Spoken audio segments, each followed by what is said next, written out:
Hello friends. मेरा नाम तुषार गुजराती है और मैं आप सभी का स्वागत करता हूँ मेरे इस यूट्यूब चैनल पे। ये आज का वीडियो मेरा फोर्थ वीडियो है अलॉय स्टील टॉपिक के बारे में। अगर आपने मेरे इससे पहले के 3 वीडियोस अगर नहीं देखे होंगे तो प्लीज़ उसे देख लीजिए।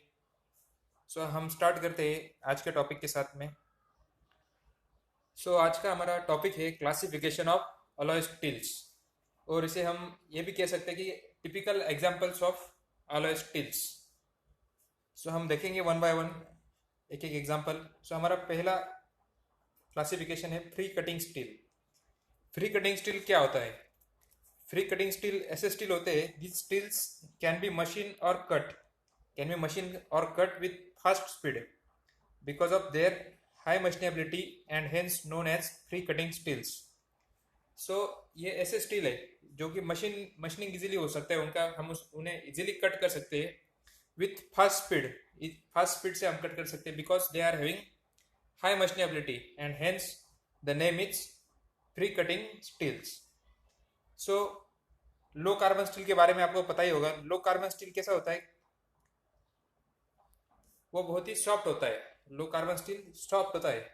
अगर हम उस पर मशीनिंग करेंगे तो क्या होता है, वो क्या प्रोड्यूस करता है? रिबन्स प्रोड्यूस करता है, रिबन्स। और उसे हम क्या कहते हैं? कर्लिंग प्रोड्यूस करता है। चिप्स कैसे फॉर्म होते हैं? कर्ल के फॉर्म में प्रोड्यूस होते हैं। Chips get formed in the form of curl. इससे क्या होता है, जब मशीनिंग करते हैं हम, तो वो जो लो कार्बन स्टील है वो कटिंग टूल को रेजिस्टेंस प्रोवाइड करता है, एक्स्ट्रा रेजिस्टेंस प्रोवाइड करता है।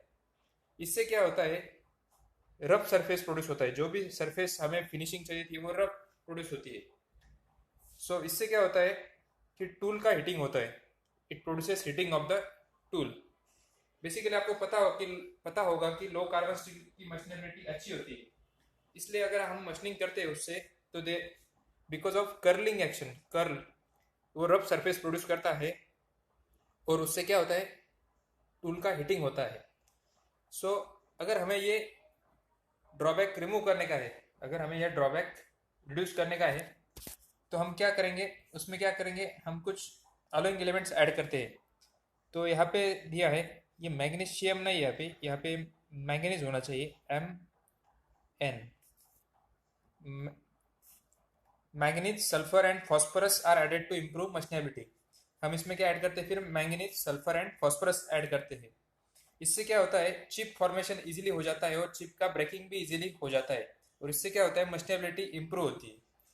ठीक है, आपको पता ही होगा कि मैंगनीज मैंगनीज क्या होता है, मैंगनीज कंबाइन हो जाता है सल्फर के साथ में। Manganese combines with sulphur and forms one compound that is MnS, manganese sulphide. Manganese sulphide. और ये ऐसा कंपाउंड है कि जो कि चिप फॉर्मेशन के लिए फेवर करता है। It favours chip formation and also increases hardness and strength. Chip formation को फेवर करता है और हार्डनेस और स्ट्रेंथ बढ़ाता है। इसके अलावा फॉस्फोरस है। फॉस्फोरस क्या करता है, कंबाइन होता है आयन के साथ में। फॉस्फोरस कंबाइंस विथ आयन, और वो कौन सा कंपाउंड बनाता है? Fe3 P, ऐसा कंपाउंड बनाता है। और ये भी चिप फॉर्मेशन के लिए फेवर करता है। It also favours chip formation. So इसलिए हम manganese, sulphur and phosphorus add करते हैं in case of free cutting steels. So sulphur और फॉस्फोरस के क्या परसेंटेज होने चाहिए? Sulphur is added in 0.6% and phosphorus is added in 0.12%। वही मैंगनीज, यहाँ पे फिर से गलत होगा, यहाँ पे मैंगनीज होना चाहिए, Mn। Manganese is added 5 to 8 times the amount of sulphur. Sulphur आपने जितना यूज किया है उसके 5 to 8 times, मीन ज्यादा अमाउंट में आपको क्या करने का है, मैंगनीज ऐड करने का है।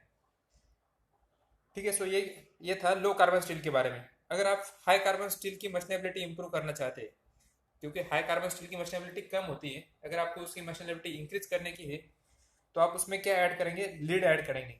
You can add lead up to 0.35% to increase the machinability. इससे क्या होता है, लीड क्या बनाता है? लीड एक्चुअली इनसोल्यूबल है। लीड सोल्यूबल नहीं होता है आयन में। और वो लीड कैसा अपियर होता है? इट अपियर्स एज सब माइक्रोस्कोपिक ग्लोब्यूल्स इन स्टील। जो भी लीड है, लीड के पार्टिकल्स ग्लोबुलर फॉर्म में रहते हैं स्टील में। और ये जो ग्लोबुलर फॉर्म है वो चिप फॉर्मेशन के लिए फेवर करता है। It favours in chip formation with less resistance to the tip of cutting tool. और इससे क्या होता है, कटिंग टूल का जो टिप है उसको रेजिस्टेंस कम प्रोवाइड होता है, और इससे क्या होता है, मशीनेबिलिटी इंप्रूव होती है। सो इसलिए आप ध्यान में रखिएगा, हाई कार्बन स्टील के लिए आपको क्या ऐड करने का है, लीड ऐड करने का है, और लो कार्बन स्टील के लिए आपको manganese, sulphur and phosphorus add करने का है फॉर फ्री कटिंग स्टील्स। ठीक है, सो ये पहला हमारा क्लासिफिकेशन है फ्री कटिंग स्टील्स।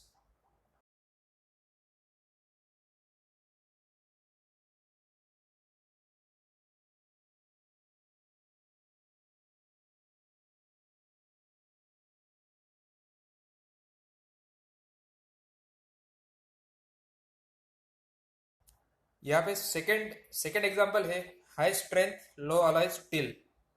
इसे HLHSLA भी कहते हैं, that is high strength low alloy steel. इसमें क्या क्या होता है, इसमें क्या होता है, लो कार्बन स्टील होता है, low carbon steel as well as low alloy steel. Alloying element भी कम होता है और कार्बन भी कम होता है। कार्बन कितना होता है यहाँ पे 0.07 टू 0.13%, जो कि लो कार्बन स्टील की रेंज है, with small addition of alloying elements. Alloying elements usually हम ऐड करते हैं लेस देन 5%। सो इसमें क्या क्या ऐड करते हैं, एल्यूमिनियम ऐड करते हैं, इसके अलावा भी ऐड करते हैं टिटेनियम ऐड कर सकते हैं हम, वेनाडियम और नियोबियम ऐड करते हैं। सो ऐसे कुछ अलॉइंग एलिमेंट्स है जो कि ऐड करते हैं in case of high strength low alloy steel. So इसके प्रॉपर्टीज क्या है, अभी इसमें लो कार्बन स्टील है। सो लो कार्बन स्टील के होने के कारण ये स्टील क्या बताता है आपको, गुड डक्टिलिटी बताता है, मेलेबिलिटी है, फॉर्मेबिलिटी है, टफनेस है, वेल्डेबिलिटी है, जो कि सब प्रॉपर्टीज है लो कार्बन स्टील की। और ये स्ट्रेंथ कितनी प्रोवाइड करता है, 50 to 80 kg per mm square. 50 to 80 kg mm square. ये स्ट्रेंथ कैसे क्या आ गई, ये स्ट्रेंथ आई है because of this alloying elements, aluminium, titanium, vanadium, niobium. और ये हम कहाँ पे यूज कर सकते हैं, widely used in automotive industries में हम इसे इजीली यूज कर सकते हैं because of high strength. So alloying elements are added in lower percentage, less than 5%, to increase strength or hardenability. So ये जो high strength low alloy steel है, इसमें हम alloying element कम परसेंटेज में ऐड करते हैं to improve strength and hardenability.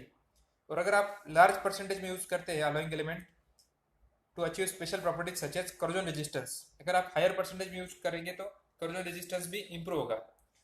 So ये सब कैसे क्या होता है, अभी ये जो अलॉइंग एलिमेंट्स है, टिटेनियम, वेनेडियम, नियोबियम, एल्यूमिनियम, ये क्या करते हैं, स्टील के अंदर ultra fine grain size provide करते हैं। जो भी ग्रेन साइज है वो फाइन होती है, उससे हमें क्या मिलती है, स्ट्रेंथ मिलती है। As well as they are solid solution strainers. वो फेराइट में सॉलिड सॉल्यूशन बनाते हैं, इससे भी स्ट्रेंथ बढ़ जाती है। इसके अलावा वो कार्बाइड्स भी बनाते हैं, प्रेसिपिटेशन ऑफ कार्बाइड होता है, कार्बाइड्स फॉर्म होते हैं, और कुछ मार्टेनसाइट ट्रांसफॉर्मेशन होते हैं। इससे क्या होता है, हार्डनेबिलिटी इंक्रीज होती है because of this alloying element. So आप ध्यान में रखिए, जो भी हाई स्ट्रेंथ वाला स्टील है उसकी स्ट्रेंथ अच्छी होती है, हार्डनेबिलिटी अच्छी होती है, as well as it shows good ductility, malleability, formability, toughness, weldability. So ऐसे कुछ प्रॉपर्टीज है high strength low alloy steel का। ऑटोमोटिव इंडस्ट्री में इस पे इसके एप्लीकेशंस मिल जाएंगे आपको। सो हम नेक्स्ट देखेंगे अभी।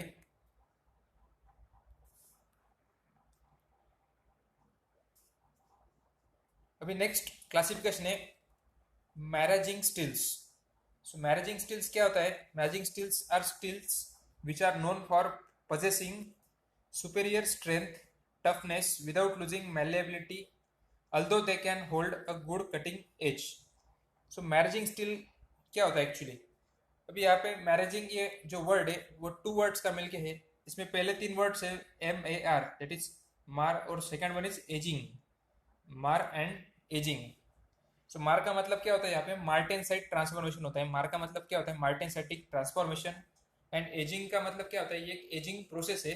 सो एजिंग, सो मार्टेनसाइट एजिंग, सो उसे हम क्या कहते हैं, मार एजिंग स्टील्स। सो ये स्टील कैसे बनते हैं, this steels are harden by martensitic transformation. सबसे पहले हम स्टील को क्या करेंगे, मार्टेनसाइटिक ट्रांसफॉर्मेशन करेंगे with the help of air hardening, और उसके बाद में हम क्या करेंगे, उस पर प्रेसिपिटेशन हार्डनिंग करेंगे बाय एजिंग कंसेप्ट। सो इससे क्या होता है, दो प्रोसेस होती है, दो टाइप की हार्डनिंग होती है, और इसलिए हम इसे क्या कहते हैं, मैरेजिंग स्टील्स। ठीक है। सो ये स्टील में क्या क्या ऐड करते हैं हम, कार्बन होता है 0.03% कार्बन ऐड करते हैं, 18.25% निकेल होता है, 18 to 25%, 18 से 25 ये रेंज है, इसमें निकेल ऐड कर सकते हैं आप। 3 to 5% मोलिब्डेनम ऐड कर सकते हैं, 3 to 8% कोबाल्ट ऐड कर सकते हैं, 0.2 to 1.6% टिटेनियम है, और कुछ स्मॉल अमाउंट में आप एल्यूमिनियम ऐड कर सकते हैं। सो ये जो स्टील है, ये स्टील स्ट्रेंथ अच्छी दिखाती है up to 210 kg per mm square. So these steels are capable of attaining tensile strength up to 210 kg per mm square. और ये इनका एप्लीकेशन भी बहुत ही स्पेशल है, that is for rocket applications because of this strength, rocket applications, engine component, pressure vessels, these are some important applications of maraging steel. इसके अलावा इसमें हमने कार्बन परसेंटेज कम ऐड किया, 0.03% कार्बन। इससे क्या होता है, due to low carbon content maraging steels have good machinability and offer good weldability. 0.03% carbon मतलब क्या होता है, low carbon steel. Low carbon steel की प्रॉपर्टी क्या है, it has good machinability and good weldability. और हमने ये अलॉयज ज़्यादा अमाउंट में ऐड किए, इससे क्या होता है, due to high alloy content maraging steels have high hardenability. इसके कारण, हाई अलॉय कंटेंट के कारण क्या होता है, उसमें हाई हार्डनेबिलिटी है। The steels can be nitrate to increase case hardness and polish to a fine surface finish. अगर हमें केस हार्डनेस करने की, केस हार्डनेस मतलब सिर्फ आउटर सरफेस उसका हार्ड करने का, तो आप यू कैन गो फॉर नाइट्रेडिंग। आप उसमें नाइट्रेडिंग भी कर सकते हैं, एंड उसके बाद आप पॉलिशिंग करके उसको अच्छी सरफेस फिनिश दे सकते हैं। ठीक है। सो इससे, इसके लिए हम क्या कह सकते हैं, maraging steels are steels which are known for possessing superior strength and toughness. इसकी स्ट्रेंथ और टफनेस अच्छी होती है, without losing malleability, although they can hold a good cutting edge. जो भी कटिंग एज है वो इजीली हैंडल कर सकता है टूल की। सो इसलिए इसे क्या कहते हैं, हम मैरेजिंग स्टील कहते हैं। सो इसमें दो स्टेप्स है, एक हार्डनिंग एंड एजिंग। सो पहली स्टेप में क्या होता है, हार्डनिंग में the martensite formed after hardening is soft. जो भी पहले स्टेप में मार्टेनसाइट फॉर्म होने वाला है आफ्टर हार्डनिंग, वो सॉफ्ट होने वाला है थोड़ा सा, due to low carbon content. क्योंकि कार्बन कंटेंट कम है, इसलिए जो भी मार्टेनसाइट फॉर्म होगा it will be little bit soft. और उसके बाद हमें क्या करना है, which can be cold work, उसे हमें कोल्ड वर्क करना है at a desired temperature. Usually 500 degree Celsius को हम उसको क्या करते हैं, टेम्परेचर पे कोल्ड वर्क करते हैं, और वही टेम्परेचर पे उसको एजिंग होने देते हैं। एजिंग मतलब वही टेम्परेचर पे उसको कांस्टेंट रखते हैं। सो ड्यूरिंग एजिंग क्या होता है, जब एजिंग होता है तब क्या होता है, उसमें स्ट्रेन इंड्यूस्ड प्रेसिपिटेशन हार्डनिंग होता है, प्रेसिपेट्स फॉर्म होते हैं। सो प्रेसिपिटेशन हार्डनिंग होता है कुछ कुछ फेजेस का, और उससे क्या होता है, स्ट्रेंथ बढ़ जाती है। स्ट्रेंथ कितनी मिलेंगे हमें इसमें, 210 kg पर mm स्क्वायर। सो आप इसमें ध्यान में रखिए, इसमें दो स्टेप होते हैं, एक मार्टेनसाइट ट्रांसफॉर्मेशन और second one is ageing at 500 degree Celsius. So ये था मैरेजिंग स्टील। इसके अलावा maraging steel can be used for surgical component के लिए आप यूज कर सकते हैं, हाइपोडर्मिक सिरिंजेस के लिए यूज कर सकते हैं आप, but they are not suitable for scalpel blades because the lack of carbon prevent it from holding a good cutting edge. आप ब्लेड्स में नहीं यूज कर सकते बिकॉज कार्बन कम है, कार्बन कम होने के कारण कटिंग एज होल्ड नहीं कर सकता वो ज़्यादा, इसलिए it can prevent from holding a good cutting edge. So ऐसे कुछ एप्लीकेशन है, सर्जिकल एप्लीकेशन भी है। सो हम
अब देखेंगे next classification, that is dual phase steels. Dual phase steels, so these are low carbon steels. ये लो कार्बन स्टील ही होते हैं विथ और without addition of alloying elements. हम इसमें अलोइंग एलिमेंट ऐड भी कर सकते हैं और नहीं भी कर सकते। ये कैसे क्या ऑप्टेन होते हैं? Basically they are obtain by heat treatment. So इसमें क्या करते हैं हम, the steel is heated just above A one temperature. A one temperature की जस्ट अबव हम उसे हीट करेंगे और वहां से रैपिडली कूल करेंगे, rapidly cooling to room temperature. वहां से हम रैपिडली कूल करेंगे up to room temperature. So इससे क्या होगा, due to this treatment the ferrite pearlite microstructure is changed. जो भी फेराइट परलाइट माइक्रोस्ट्रक्चर होता है वो चेंज हो जाएगा, क्योंकि रैपिडली कूलिंग है। तो रैपिडली कूलिंग में क्या होता है, मार्टेसाइट फॉर्म होता है। सो यहाँ पे मार्टेसाइट फॉर्म होगा और वो किस में फॉर्म होगा, फेराइट मैट्रिक्स में फॉर्म होगा। इसमें क्या होता है, फेराइट परलाइट कन्वर्ट हो जाता है किसमें, मार्टेसाइट और फेराइट में।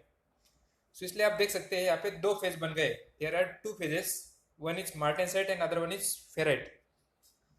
सो यहाँ पे जो भी अमाउंट ऑफ मार्टेसाइट है वो कितना होता है, इट वेरीज फ्रॉम 15 to 30%। और बाकी का सब क्या होता है, फेराइट मैट्रिक्स होता है। So martensite is disperse in ferrite matrix. So इसलिए यहाँ पे दो फेज होते हैं, इसलिए इसे क्या कहते हैं, this microstructure is called as dual phase structure. This is also called as dual phase structure. So इसके कारण क्या होता है, this steel shows high tensile strength and widely used for wheels, bumpers, disc, door panel etcetera because of better formability. Better formability because of low carbon steel है वहाँ पे, इसलिए उसकी फॉर्मेबिलिटी डक्टिलिटी अच्छी है। और मार्टेसाइट फॉर्म होता है, इसके कारण उसकी टेंसाइल स्ट्रेंथ अच्छी हो जाती है। सो इसके प्रॉपर्टीज क्या है, it has high tensile strength, high work hardening rate. उसका वर्क हार्डनिंग रेट भी अच्छा होता है। उसका डिफॉर्मेशन भी यूनिफॉर्म होता है, मोर यूनिफॉर्म डिफॉर्मेशन मिलता है हमें इसमें। And it do not shows discontinuous yielding. ये डिसकंटिन्यूस यील्डिंग नहीं दिखाता है। सो इसलिए इसकी फॉर्मेबिलिटी अच्छी होती है। फॉर्मेबिलिटी अच्छी है, they have slightly good formability. और इसके कारण हम इसे एटोमोटिव कंपोनेंट्स बनाने के लिए यूज कर सकते हैं। For making automotive components we can use this. So ये था dual phase steel.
Next classification है creep resisting steels.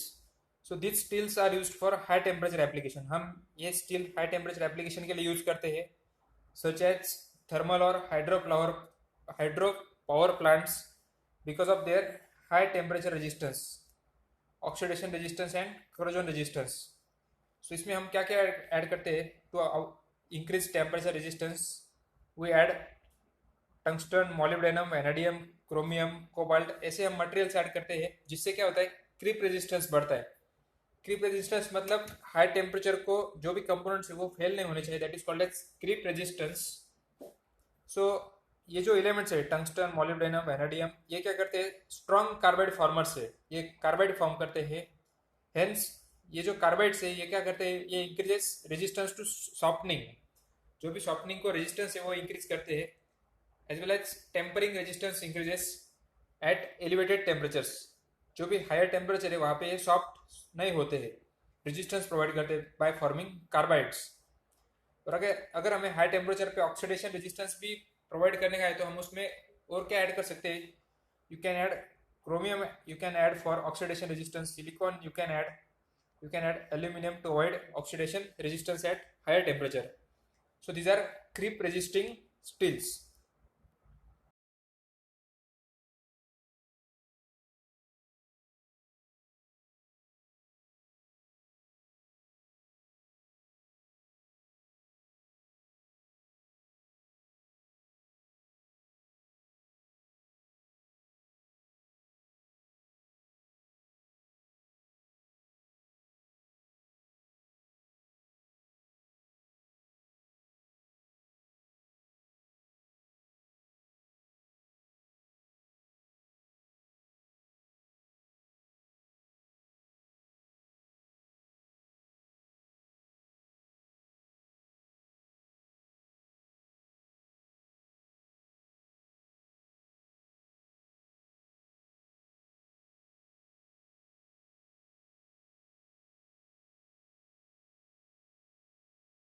So next classification है हाई टेम्परेचर अलॉयज, और इसे हम क्या कहते हैं? सुपर अलॉयज भी कहते हैं, सुपर अलॉयज। सो आपको the strength of steel increases with increase in carbon contents. So अगर हम कार्बन कंटेंट्स इंक्रीज करेंगे तो क्या होता है? स्ट्रेंथ ऑफ स्टील भी बढ़ती है डेफिनेटली। और लो कार्बन स्टील कैसे होते हैं? लो कार्बन स्टील क्या बताते हैं? Show good ductility, formability, weldability and low strength. So these are properties of low carbon steels. However, the strength can be improved by addition of small quantities of alloying element. अगर हमें steel की strength बढ़ाने की है तो हम क्या करते हैं? उसमें small quantities of alloying elements add करते हैं। These are called as high strength low alloy steels. और ये कहाँ पे यूज होता है? Use for high temperature applications. They have high strength, hardness, wear resistance, creep resistance, oxidation resistance etcetera. तो इसे हम क्या कहते हैं? सुपर अलॉयज कहते हैं। So these alloys are mainly use for high temperature application. और ये क्या होता है? इनकी प्रॉपर्टीज क्या है? ये they are having high strength, उनकी स्ट्रेंथ अच्छी होती है, high hardness and wear resistance, high creep resistance, high oxidation resistance at elevated temperatures. और ये जो सुपर अलॉयज है ये किससे बनाते हैं? Super alloys are four types. पहला टाइप क्या है? आयरन बेस होता है। First type is iron base alloys, जिसमें आयरन बेस होता है और अदर अलॉइंग एलिमेंट होते हैं। Second one is nickel base alloys, second one is nickel base alloys. Third one is cobalt base alloys, cobalt base alloys. And fourth one is refractory metal alloys, refractory metal alloys. Refractory metals कौन कौन से होते हैं? जैसे कि tungsten होता है, W, tungsten मतलब डब्ल्यू, मॉलिब्डेनम होता है। सो ऐसे कुछ एलिमेंट्स है जिससे हम रिफ्रैक्टरी मेटल अलॉयज बनाते हैं, जो कि हाई टेम्परेचर को विथस्टैंड करते हैं। सो ये जो आयन बेस अलॉयज है ये हम हाई स्पीड स्टील में यूज करते हैं, हाई स्पीड स्टील्स में ion base alloys. Nickel base alloys कहाँ पे यूज होते हैं? निकेल बेस अलॉयज यूज होते हैं इंकोनेल्स, हेस्टे अलॉयज, ऐसे कुछ स्टील है उसमें यूज होते हैं nickel base alloys. Cobalt base alloys कहाँ पे यूज होता है? मिलिंग के कटर में आपने देखा होगा कोबाल्ट बेस अलॉय होता है, और गैस टरबाइन के ब्लेड्स में भी इसका यूज होता है। और टंगस्टन जैसे कि रिफ्रैक्टरी मेटल अलॉयज है ये हाई टेम्परेचर एप्लीकेशंस में यूज होते हैं, जैसे कि ओवन होता है, फर्नेस होता है, उसमें हम यूज कर सकते हैं। सो ये था हाई टेम्परेचर अलॉयज, और इसे हम क्या कहते हैं? Super alloys. आपको इसमें ध्यान रखना है iron, nickel, cobalt and refractory metal alloys, ये चार टाइप है इसके।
सो नेक्स्ट क्लासिफिकेशन है लो expansion steel.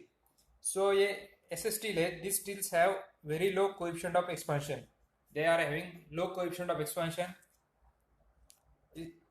And it is widely used for application such as gauges, measuring gauges जो होती है उसमें हम यूज कर सकते हैं, measuring tapes, micrometers, because of low coefficient of expansion. So these are the alloys of nickel and iron containing 36% nickel हम इसमें यूज करते, निकेल का परसेंटेज ज़्यादा यूज करते हैं, 0.2% कार्बन यूज करते हैं, 0.5% मैग्नीज यूज करते हैं, और जो भी बचा होगा बैलेंस वो आयन होता है. सो इसे हम क्या कहते हैं, ये जो स्टील है it is known as by name invar, INVAR, invar. ये जो वेरी फेमस स्टील है फॉर लो एक्सपांशन स्टील्स. और इसके अलावा एक और टाइप है, उसमें हम क्या करते हैं ऐड, 36% निकेल होता है, 12% क्रोमियम होता है, और कुछ परसेंटेज में टंगस्टन होता है, और बैलेंस बाकी क्या होता है, आयन होता है. सो ये भी लो एक्सपांशन स्टील है. इसका नाम इनवार नहीं है, यहाँ पे गलत हो गया है, इनवार नहीं, it is also called as elinvar, ELINVAR, elinvar. So ये दो टाइप के स्टील्स है जो कि लो एक्सपांशन स्टील है, और वो हम यूज कर सकते हैं मेजरिंग गेजेस, टेप्स और माइक्रोमीटर्स में.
नेक्स्ट टाइप अब हम देखेंगे that is alloys for heating elements.